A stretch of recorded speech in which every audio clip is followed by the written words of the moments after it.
రాజన్న సిరిసిల్ల జిల్లాలోని సుప్రసిద్ధ పుణ్యక్షేత్రమైన వేములవాడ శ్రీ రాజరాజేశ్వరి స్వామి వారి దర్శనానికి భక్తులు పోటెత్తారు. సోమవారం సందర్భంగా వేలాది మంది భక్తులు వేములవాడ రాజన్నని దర్శించుకొని మొక్కులు చెల్లించుకుంటున్నారు.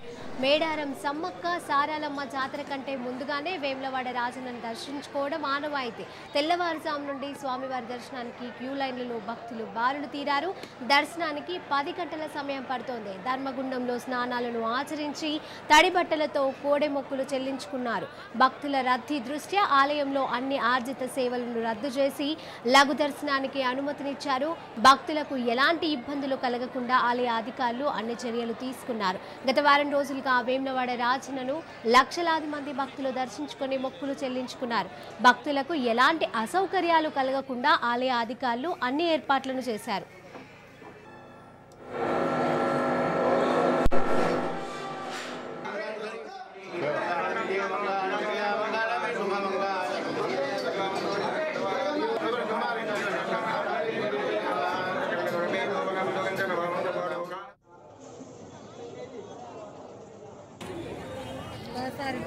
ఎంత